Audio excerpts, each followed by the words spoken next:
आज हम रस के बारे में अध्ययन करेंगे। यहाँ पर आपको श्याम पट्ट पर दो भाग दिखाई दे रहे होंगे। एक भाग में रस की परिभाषा लिखी है, दूसरे भाग में रस के एक और तो रस के नाम लिखे हुए हैं और दूसरी ओर रस के स्थायी भाव। अब हम रस की परिभाषा पढ़ेंगे। किसी काव्य को पढ़ने, सुनने या देखने से मन में जिस अलौकिक आनंद की उत्पत्ति होती है उसे रस कहते हैं। अब यहाँ पर दो शब्दों पे अंडरलाइन हो रहा है, अलौकिक, आनंद, और यहाँ पर एक बॉक्स बना हुआ है। हम इन 10 रसों की परिभाषा एक ही परिभाषा से बनाएंगे, किंतु उसमें कुछ परिवर्तन करने होंगे। जिन शब्दों में या जिन स्थान पर परिवर्तन करने वहाँ पर निशान लगाए गए हैं। एक तो ये अंडरलाइन की गई है, इन शब्दों को हटाना है और ये बॉक्स को भी हटाना है। इसकी जगह कुछ शब्दों को यहाँ पर हम सम्मिलित करेंगे या स्थापित करेंगे तो हमारी परिभाषा बन जाएगी। ठीक प्रकार से सीखिए। अब हमें यहाँ मान लीजिए श्रृंगार रस की परिभाषा बनानी है, तो यहाँ पर अलौकिक शब्दों को मिटाते हैं जिस पर कि अंडरलाइन हो रही थी, और आनंद को मिटाना है, यहाँ पर भी अंडरलाइन हो रही थी, और इस बॉक्स को भी मिटाना है। अब यहाँ पर हमें श्रृंगार रस का स्थायी भाव होता है रति, यहाँ लिख देना है रति। आगे बढ़ाना है शब्द को नामक,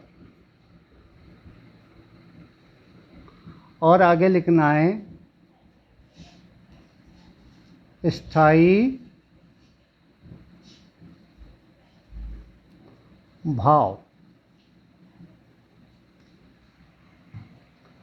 और यहाँ जिस रस की परिभाषा हम लिख रहे थे, जैसे श्रृंगार की लिख रहे थे, तो यहाँ लिख देना है श्रृंगार। दो परिवर्तन हमने किए हैं।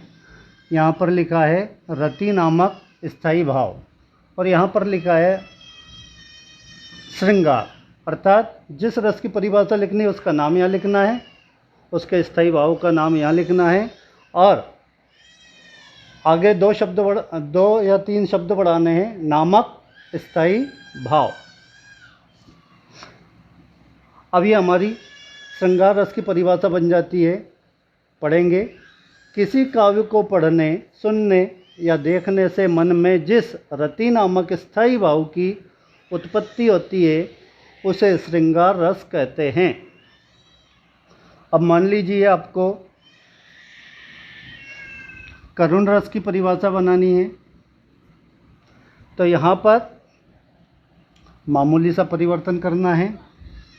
करुण का स्थायी भाव है शोक, यहाँ लिख देंगे हम शोक। ये शब्द हमने पहले ही लिख दिए थे, नामक स्थायी भाव। अब यहाँ शोक किसका स्थायी भाव है? करुण का, तो यहाँ लिख दिया हमने करुण रस, आगे लिखाई है।